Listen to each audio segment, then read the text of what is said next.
ബിനോയ് തുടരുന്നുണ്ട്. ബിനോയ്, നമ്മൾ നേരത്തെ സൂചിപ്പിച്ചതുപോലെ അമീബിക് മസ്തിഷ്കജ്വര വ്യാപനം അടക്കമുള്ള കാര്യങ്ങൾ ആരോഗ്യ വകുപ്പിനെതിരെ ചർച്ചയാക്കാനാണ് പ്രതിപക്ഷം ഒരുങ്ങുന്നത്. ഈ അമീബിക് മസ്തിഷ്കജ്വര വ്യാപനത്തിൽ അടിയന്തര പ്രമേയം അനുമതി നൽകിയിട്ടുണ്ട്. ചർച്ച 12 മണിക്ക് ആരംഭിക്കും. എന്തായാലും നമ്മൾ കണ്ടു, ആരോഗ്യമന്ത്രി വീണ ജോർജ് സഭയിൽ ചർച്ചയ്ക്ക് തയ്യാറാണ് എന്ന് വളരെ ആത്മവിശ്വാസത്തോടു കൂടി പറയുന്നതും നമ്മൾ കണ്ടു. എങ്ങനെയാണ് ഇതിനെ മനസ്സിലാക്കേണ്ടത്? പ്രത്യേകിച്ചും ഈ ഒരു വിഷയത്തിൽ ഗവൺമെന്റിന്റെ ആത്മവിശ്വാസം തന്നെയല്ലേ അത് കാണിക്കുന്നത്? ആരോഗ്യ മേഖലയുമായി ബന്ധപ്പെട്ട് നിരവധിയായ പ്രശ്നങ്ങളുണ്ട്. പ്രത്യേകിച്ചും അമീബിക് മസ്തിഷ്കജ്വരം ഉൾപ്പെടെ വ്യാപിക്കുന്ന ഒരു സാഹചര്യം കേരളത്തിൽ ഒട്ടുമിക്ക സ്ഥലങ്ങളിലൊക്കെ പടരുന്നു.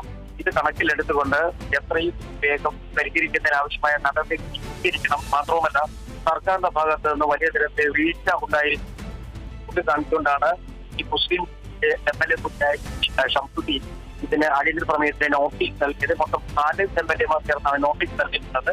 അടിയന്തര പ്രമേയം 0 ഓവർ അല്ലെങ്കിൽ ശൂന്യവേളയിൽ അടിയന്തര പ്രമേയം ചർച്ച ചെയ്യാൻ ആവശ്യപ്പെട്ടിട്ടും അതല്ല, വിശദമായ രീതിയിൽ ചർച്ച ചെയ്യാൻ തയ്യാറാണ്, സഭ ചർച്ച ചെയ്യാൻ തയ്യാറാണെന്ന് ആരോഗ്യമന്ത്രിയുടെ കാരണം അത്രയധികം ആത്മവിശ്വാസം ഇന്നലെ തന്നെ പറഞ്ഞത് 30 വർഷമായി സംസ്ഥാനത്തെ ആരോഗ്യ കാര്യമായ മാറ്റം സർക്കാർ കഴിഞ്ഞിട്ടുള്ളൂ എന്നാണ് പറയുന്നത്. അത്തരത്തിലുള്ള മാറ്റങ്ങൾ ജനങ്ങൾക്ക് മുന്നിൽ എത്തിക്കാനും കഴിഞ്ഞിരിക്കുന്നു. അതേസമയം പ്രതിപക്ഷമാകട്ടെ പറയുന്നത് സംസ്ഥാനത്തെ ആശുപത്രികളിൽ ആവശ്യമായ രോഗിക്ക് കൃത്യമായ പരിചരണം കിട്ടുന്നില്ല. ശസ്ത്രക്രിയ ഉപകരണങ്ങൾ പോലും വില കൊടുത്ത് വാങ്ങിക്കേണ്ട ഒരു അവസ്ഥ.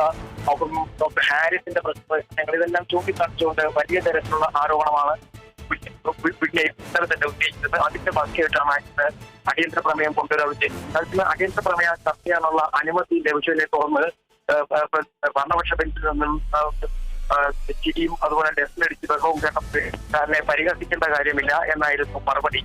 കാരണം എന്താണോ പ്രതിപക്ഷം ആവശ്യപ്പെട്ടത് അത് കൃത്യമായി അംഗീകരിച്ചിരുന്നു. അത് നല്ല കാര്യമാണ് എന്നാണ് പ്രതിപക്ഷ നേതാവ് തന്നെ പറഞ്ഞത്. വലിയ തരത്തിൽ ഈ അടിയന്തര പ്രമേയത്തിന്മേലുള്ള ചർച്ച ഉണ്ടാകുന്നത് ഉറപ്പാണ്. കാരണം ആരോഗ്യ മേഖലയുമായി ബന്ധപ്പെട്ട നിലനിൽക്കുന്ന പ്രശ്നങ്ങളെ ചർച്ച ചെയ്ത് പൂർത്തിയാക്കേണ്ട ചർച്ച ചെയ്യണം. അല്ലാത്ത പക്ഷം നിരന്തരം വിവാദങ്ങൾ വരുന്ന ഒരു സാഹചര്യം.